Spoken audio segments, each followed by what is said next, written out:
Hey there, thanks for tuning into Duckbricks. I'm Chris and welcome to LEGO Mini Reviews, the show where I review a ton of different LEGO vintage and new sets right here on the Duckbricks YouTube channel in a short form format.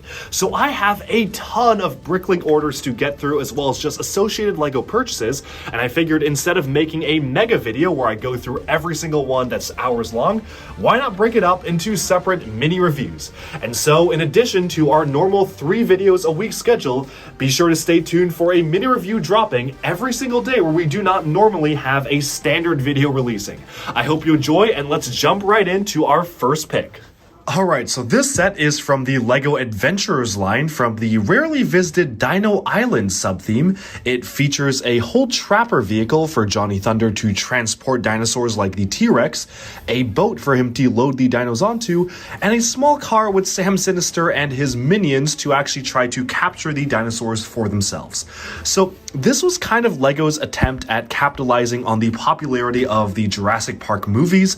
This was absolutely non-licensed, but they really were trying to capture the vibe and general feeling of it, which is why Johnny Thunder made his way to Dino Island, which is always really interesting seeing LEGO do their own unique spin on a licensed property while still weaving it into their own original theme.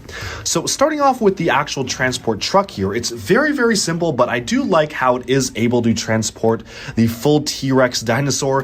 This was a brand new mold created for the Dino Island sub-theme, and it is a fantastic mold. I love the way the T-Rex turned out. You can actually move the arms and have the jaw bite and even have the tail swish back and forth. On the back here we do have some cargo, which is very simple, but just a cargo box in the back. And all in all, this is just a really simple truck, but definitely emblematic of the Adventurers sub-theme as a whole. Moving onwards, you can set that aside. It does, yes, detach, so you can have the front of the truck just as its own car as well, which also scales very nicely with the Sam Sinister car also featured in the set itself. So always great to see kind of 2 opposing different factions of vehicles here. But then, of course, the main attraction is the boat itself. So this boat features the special molding for the Triceratops in the light gray and dark gray molding. They actually introduced another color mold, but this was a special one exclusive to this particular set. Now, I really like how they have just a very simple way of attaching him. You just have a simple chain to harness the dinosaur here, but as you can see right there, this is the standard of dinosaur molds that we are getting around this day and age.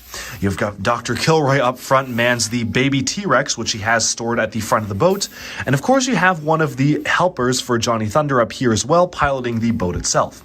It's a very simple concept and execution of a set and boat design, but I really do appreciate the amount of play factor that this has. You can load all sorts of different dinosaurs onto it. You've got a flag in the back to represent kind of it trailing behind them, and honestly just feels like it belongs straight out of a dinosaur or adventure-like movie, which is one of my favorite things about all of the adventure sets. They really do feel like they're ripped straight from different adventuring movies, and this boat is no exception.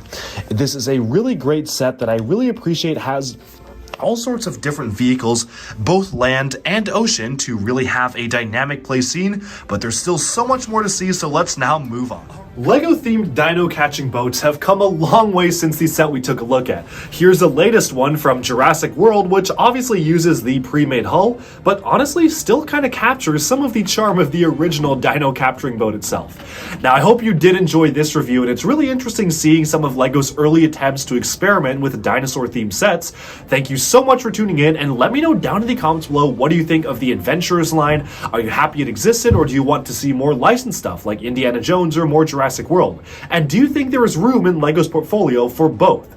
Thank you all so much for tuning in, and subscribe for even more LEGO news, reviews, discussions, and analyses coming your way very soon. Thanks, and bye for now.